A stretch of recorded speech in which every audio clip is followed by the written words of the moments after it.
اس کے لیے بھی بجلی درکار تھی. تو لہٰذا یہ ایک گوادر کے لیے, اس پورے ریجن کے لیے, بلوچستان کے لیے ایک خوشحالی کا نیا دروازہ کھلا ہے پرسوں. اور یہ جو 100 میگا واٹ ہیں, اس ٹرانسمیشن لائن پہ 2 ارب روپے کی لاگت آئی ہے. ہم نے اس پہ 93 جو پائلونز ہیں, جو پول ہیں, ان کو باقاعدہ ان کی بنیادیں بنا کر وہاں استادہ کیا ہے. ایران نے اپنی سائٹ پر ایک گریڈ سب اسٹیشن قائم کیا ہے اس بجلی کی فراہمی کے لیے. اور میں یہ بھی آپ سب کے سامنے رکھنا چاہتا ہوں کہ یہ مشکل ترین حالات میں یہ ٹرانسمیشن لائن جو تھی, جس میں آپ کو معلوم ہے کہ پچھلے سال بارشیں بھی بہت غیر معمولی ہوئیں, ان علاقوں میں سیلاب آیا جہاں آج تک کسی نے سیلاب دیکھا نہیں تھا, لیکن اس کے باوجود ہم نے 4 مہینے کی قلیل مدت میں یہ ٹرانسمیشن لائن مکمل کر کے جو وعدہ شہباز شریف نے پچھلے سال کیا تھا گوادر کے عوام سے, وہ پورا کر دیا ہے. یہ پروجیکٹ نیا نہیں ہے. اس پروجیکٹ میں جو 2018 سے 22 تک غریب دشمن اور ترقی دشمن حکومت تھی, اس میں بھی انہوں نے ایک مجرمانہ غفلت اور کوتاہی برتی, جس کا پھر نتیجہ یہ ہوا کہ مجھے شہباز شریف صاحب نے پچھلے سال جون میں تہران بھجوایا, اور ہم نے اس جو ٹرانسمیشن لائن ہے اس کے معاہدے کو از سر نو دیکھا, اس پر دستخط کیے, جس کے نتیجے میں ہم نے یہ ٹرانسمیشن لائن بنا دی ہے. اور ہمیں یہ امید ہے کہ انشاءاللہ یہ نہ صرف جس طرح میں نے کہا کہ گوادر کے رہنے والوں کے لیے خوشحالی کا پیغام ہے, بلکہ پاکستان اور ایران کے تعلقات کے لیے بھی یہ انتہائی خوشائند ہے. کیونکہ یہ جسے ہم کنیکٹیوٹی کہتے ہیں, رابطہ کہتے ہیں, یہ جو اب ہماری توانائی کی کنیکٹیوٹی ہے, یہ انشاءاللہ ایک مشترکہ خوشحالی جو ایران کی سائیڈ ہے وہاں بھی جو اس کے اثرات جو ہیں وہ انتہائی مثبت ہوں گے.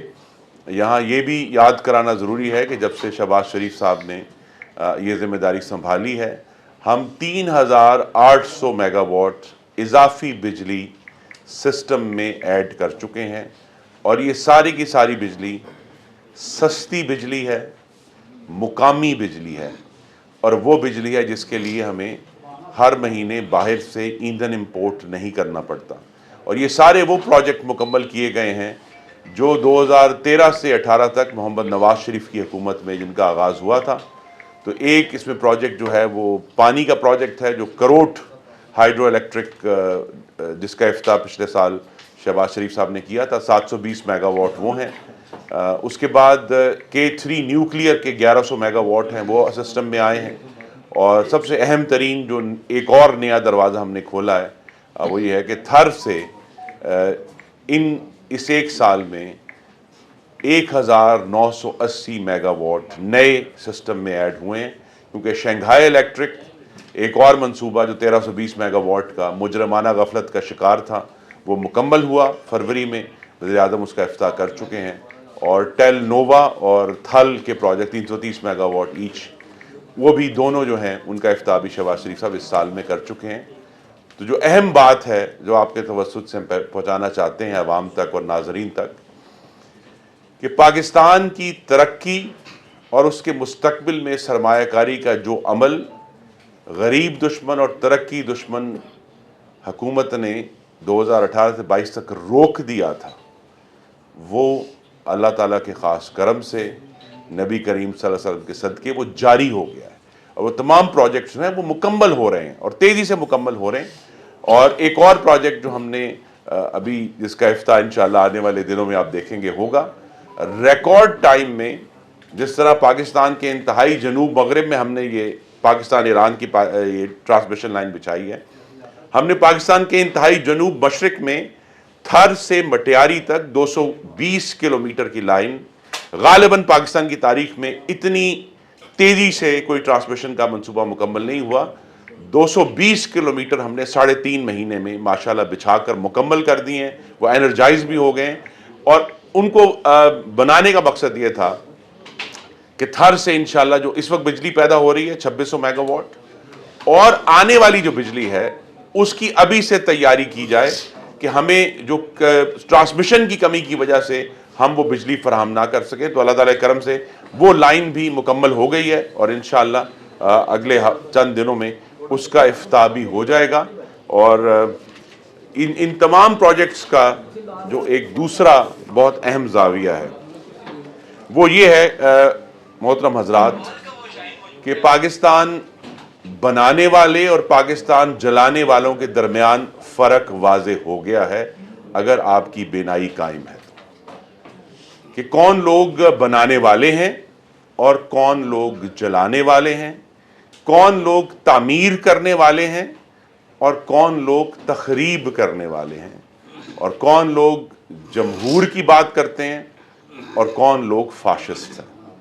کیونکہ یہ بات سب کو واضح ہونی چاہیے کہ 9 اور 10 مئی کو ہم نے کوئی قدرتی عوامی رد عمل نہیں دیکھا. پاکستان کی سڑکوں پر چند درجن سے کسی ایک جگہ بھی چند درجن یا چند 100 سے زیادہ افراد نہیں آئے. تو کوئی قدرتی عوامی رد عمل نہیں تھا. کیا باہر آیا؟ متشدد مسلح جتھے باہر آئے جنہوں نے آ کر ایک منصوبے کے تحت پاکستان کی ریاست کو ٹارگٹ کیا. یہ بات اس لیے کی گئی ہے کہ دیر میں ایک سکول جلایا. اس سے پہلے سکول صرف دہشت گردوں نے جلائے تھے اس ملک میں. سوات موٹر وے کا ٹول جلایا.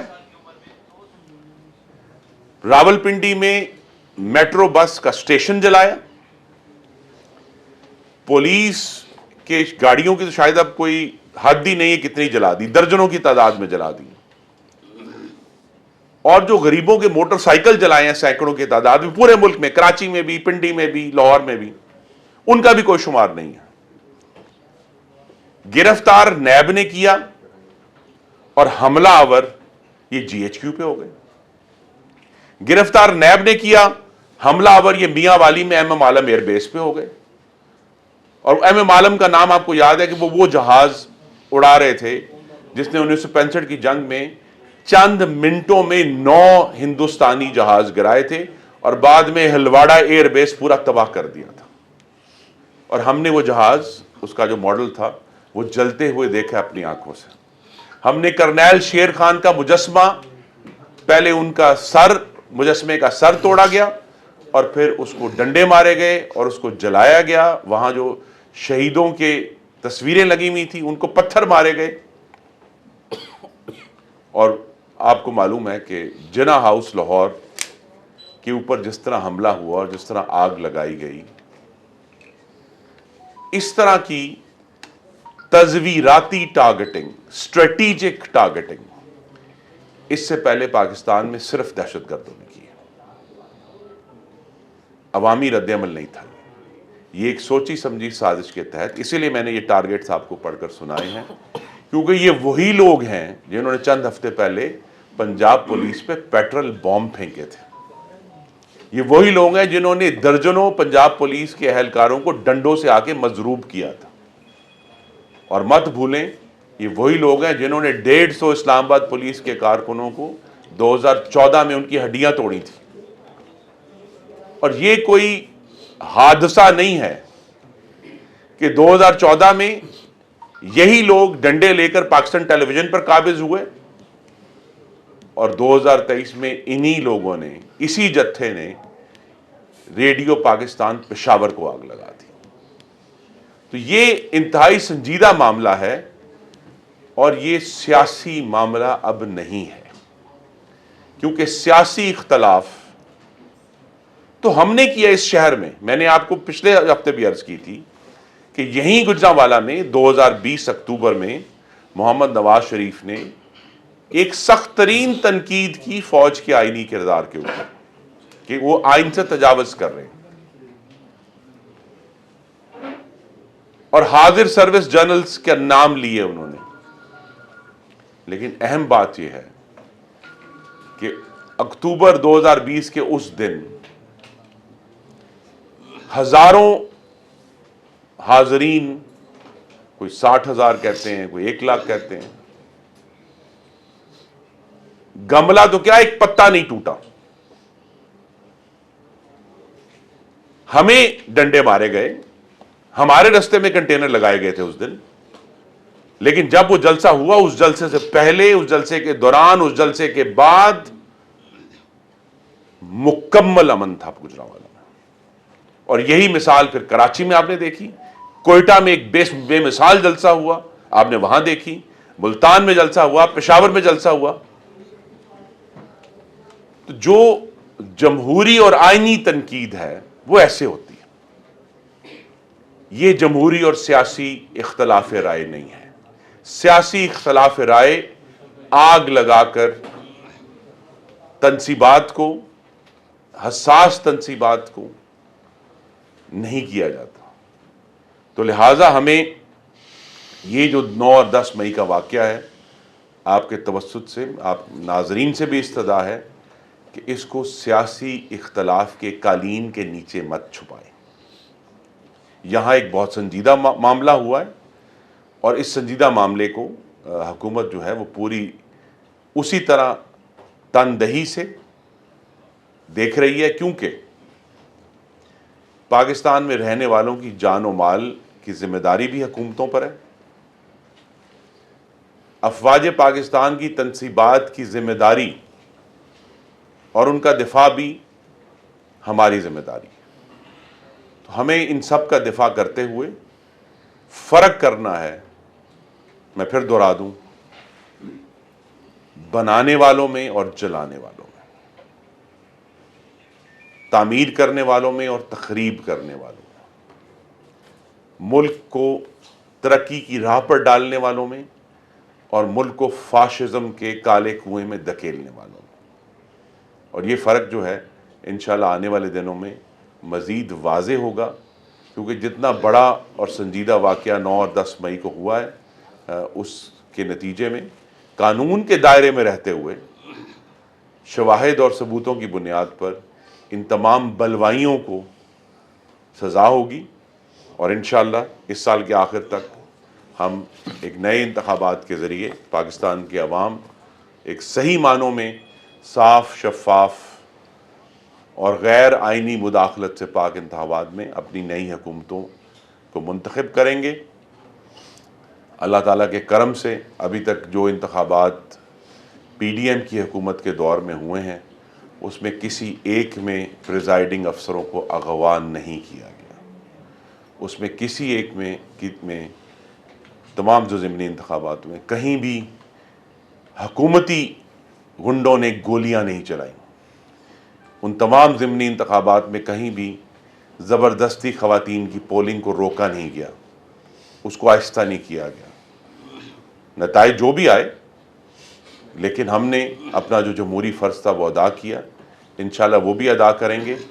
لیکن جمہوری فرض کا یہ مطلب نہیں کہ بلوائیوں کو, مسلح جتھوں کو سیاسی اختلاف کے نام پر رعایت دے کر ایک دفعہ پھر آگ لگانے کے لیے ملک میں جو دفاعی تنصیبات ہیں ان پر حملہ آور ہونے کے لیے چھوڑ دیا جائے. کیا وہ اسی طرح, اور ابھی تک ان کے جو فرمودات ہیں ان میں سے ہمیں کہیں وہ دکھ, وہ ندامت نظر نہیں آئی کہ جو انہوں نے 9 اور 10 مئی کو اس ملک میں بلوا کیا ہے, وہ نہ ہی اس کی ذمہ داری لینے کے لیے تیار ہیں. انہیں ذمہ داری لینی پڑے گی, اور اگر وہ نہیں لیں گے تو پھر قانون کی عدالت میں ان کی ذمہ داری ثابت ہوگی انشاءاللہ. تو انہیں اگر تو وہ یہ فیصلہ انہوں نے کرنا ہے کہ کیا وہ ایک جمہوری سیاسی جماعت بننا چاہتے ہیں. اس کا یہ مطلب نہیں کہ انہوں نے جو 9 اور 10 مئی کو ملک میں آگ لگائی اس سے وہ بچ جائیں گے, لیکن ان کے جو بھی لوگ ہیں انہیں ابھی فیصلہ کرنا پڑے گا کہ کیا وہ اپنی جو سیاسی بات ہے وہ آگ کے ذریعے کریں گے یا گفتگو کے ذریعے کریں گے. یہ فیصلہ انہوں نے کرنا ہے, یہ فیصلہ ہم نے نہیں کرنا. لیکن یہ بہت اہم بات ہے کہ یہ جو ہم نے 9 اور 10 مئی کو دیکھا, جس طرح میں نے کہا کہ اس سے پہلے ہم نے صرف دہشت گردوں کے ہاتھوں اس طرح کے اقدامات دیکھے تھے. تو دہشت گردوں کے خلاف تو اس ملک نے بہت بڑی جنگ لڑی. 2000 لاہور ہائی کورٹ نے ایک فیصلہ دیا ہے, لیکن انتہائی ادب سے وہ نوٹیفیکیشن تو معطل کر سکتے ہیں, لیکن